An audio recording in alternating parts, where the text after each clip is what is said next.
Muy buenos días, el tema de hoy es el sufrimiento. Vamos al libro de Job, capítulo 1, 12 al 19. Dijo Jehová a Satanás: He aquí todo lo que tiene está en tu mano, solamente no pongas tu mano sobre él.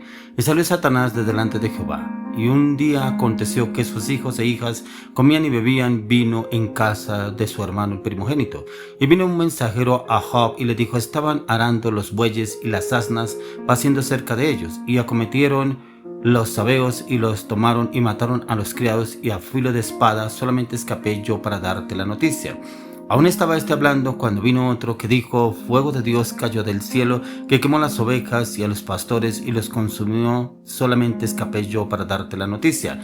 Todavía estaba hablando y vino otro que dijo: Los caldeos hicieron 3 escuadrones y arremetieron contra los camellos y se los llevaron y mataron a los criados a filo de espada, y solamente escapé yo para darte la noticia. Entre tanto que hablaba, vino otro que dijo: Tus hijos y tus hijas estaban comiendo y bebiendo vino en casa de su hermano el primogénito, y un gran viento vino del lado del desierto y azotó las 4 esquinas de la casa, la cual cayó sobre los jóvenes y murieron, y solamente escapé yo para darte la noticia.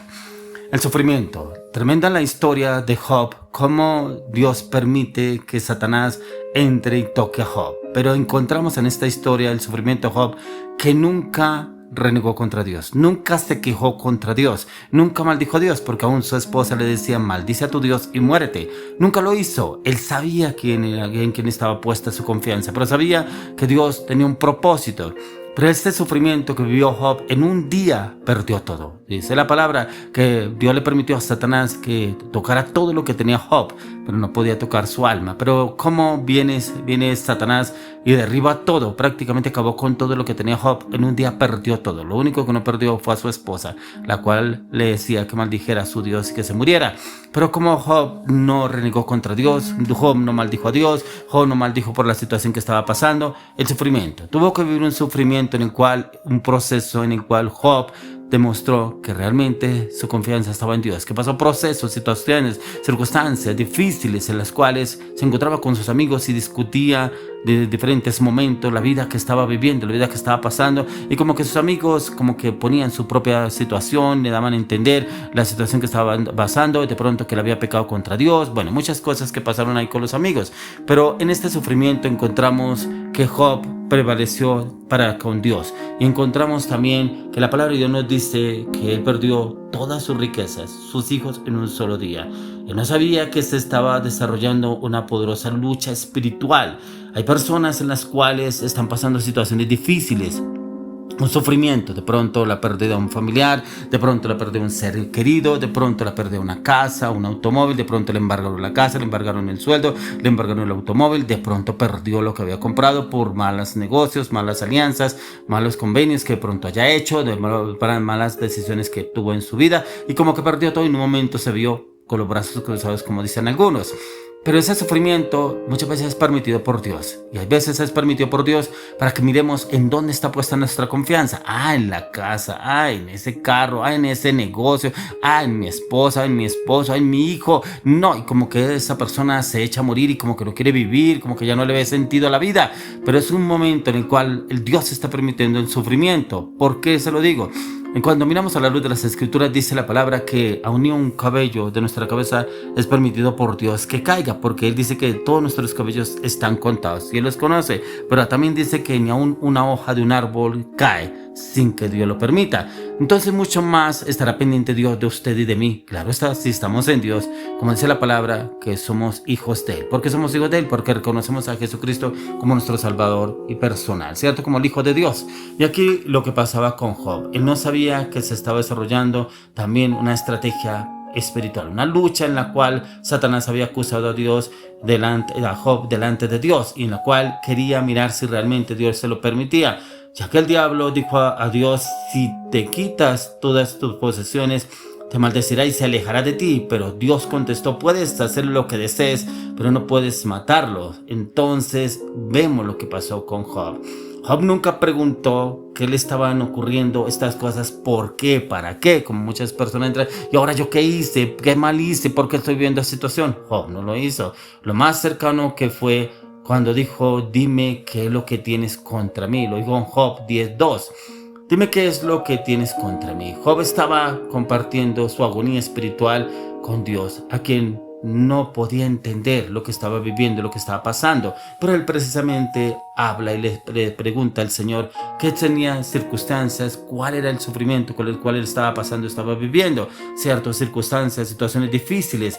Por eso le pregunto, ¿qué circunstancia, qué situación difícil está pasando usted? Que de pronto usted reniega contra Dios, se queja contra Dios, pero nunca le ha preguntado cuál es el propósito, Señor. ¿Qué necesitas de mí? ¿Cuál es el plan que tú tienes para conmigo en este sufrimiento que estoy pasando, estoy viviendo? Cuando la mayoría entran es a renegar contra Dios, a renegar contra el país, a renegar contra las circunstancias, a renegar contra su vida, a renegar contra todo lo que está viendo, lo que está sucediendo en el entorno. Pero el Señor quiere llevarnos a ese cambio, esa transformación nuestra de mí, y mirar que todo es un plan perfecto del Señor. Por eso miremos lo que nos dice en 1 Timoteo 3:16. Dice: e indiscutible grande es el misterio de la piedad. Dios fue manifestado en carne, justificado en el Espíritu, visto de los ángeles, predicado de los gentiles, creído en el mundo, recibido arriba en gloria. Entonces, cuando usted y a mí nos ven, que usted de pronto estamos en las vidas del Señor, pasamos procesos difíciles, procesos en los cuales los ganamos. La batalla espiritual se gana de rodillas delante de la presencia del Señor. Se gana esa allá, y allá encontramos la respuesta de circunstancias, situaciones que estamos viviendo, ya que el sufrimiento nos transmite un mensaje, y ese mensaje muchas veces es lo que el Señor quiere darnos, porque dice que grande es el misterio de la fe.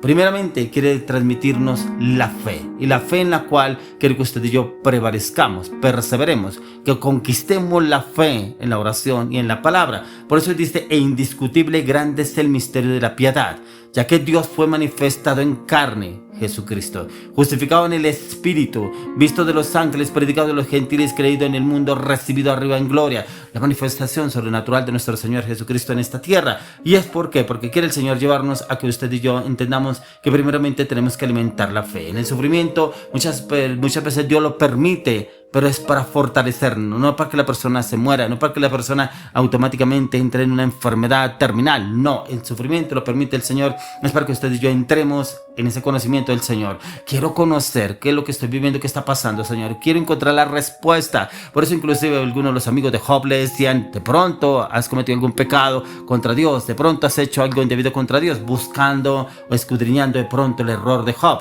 Pero Job sabía que él era una persona íntegra delante del Señor, y por eso él no entendía lo que le decían ellos al Señor. Entonces encontramos que a veces el Señor quiere llevarnos a ese misterio en el cual unas tragedias que hay veces como que no sabemos la respuesta, no entendemos la respuesta, y muchas respuestas inclusive el Señor no nos las da inmediatamente. Pero mire que la palabra de Dios dice que Él le revela a sus siervos, los profetas, Él le revela los misterios. Pero mire que yo he encontrado que el Señor lo revela a quienes realmente buscamos su dirección y su conocimiento. ¿Qué es lo que quiere darnos a entender el Señor para poder pasar esta circunstancia, esa situación que estemos pasando? Y es que tenemos que tomar la decisión: o nos quedamos llorando, así como dice, sobre la leche derramada, o realmente nos levantamos y le clamamos al Señor, y realmente decido levantarme en un tiempo de clamor, oración, intercesión delante del Señor, pero también buscando una respuesta en la cual el Señor quiere darnos ese consuelo, esa seguridad, esa confianza en la cual el Señor nos va a llevar a usted y a mí a entender, a discernir lo que el Señor quiere hacer a través de cada uno de nosotros. Y ahí entendemos que realmente el Señor, que sí está en el asunto, Él sí está en el asunto. Lo que pasa es que a veces como que nos sentimos perdidos porque no entendemos. Pero mire lo que habla el Señor Jesús a través de la palabra. Dice: para que todos sean uno, como tú, oh Padre, en mí y yo en ti, que también ellos sean uno en nosotros, para que el mundo crea que tú me enviaste. Encontraba que el Señor quiere que usted y yo, así como el Señor Jesús fue uno con el Padre, ¿por qué no somos uno con Cristo Jesús a través del Espíritu Santo? ¿Y por qué le digo que esta palabra a través del Espíritu Santo? Porque a medida que usted y yo meditamos, estudiamos la palabra, le aseguro que el Espíritu Santo viene y trae claridad y entendimiento en nuestra vida, el sufrimiento que se está pasando, que a veces sentimos que no podemos más, que yo quiero realmente morirme, no quiero avanzar, no quiero evolucionar. ¿Para qué me sirve esta vida si realmente no hay una respuesta, no hay una solución? Y a veces como que hablamos incoherentemente, voluntariamente o que actuamos en nuestras fuerzas, en nuestra voluntad, pero no buscamos la respuesta del Señor. Mire que Jesús, algo impactante que él hizo fue, siempre recurrió al Padre. Por eso él decía, el Padre y yo uno somos. El Padre reconoce a su Hijo y el Hijo reconoce al Padre, porque él conoce al Padre y el Padre conoce al Hijo. Si usted realmente conoce al Padre, a Jesús, usted lo conoce a través de las Escrituras y sabe cómo podrá salir de eso, en la dirección del Espíritu Santo entenderá, porque la palabra de Dios lo dice en el libro de Salmos, capítulo 32, 8, dice, y te haré entender y te enseñaré el camino que debes andar y fortificaré mis ojos. Por eso hoy le oro y le clamo, le pido al Señor que usted entienda que este sufrimiento es pasajero, pero todo depende de su constancia y perseverancia en la oración y en la lectura de la palabra en Cristo Jesús.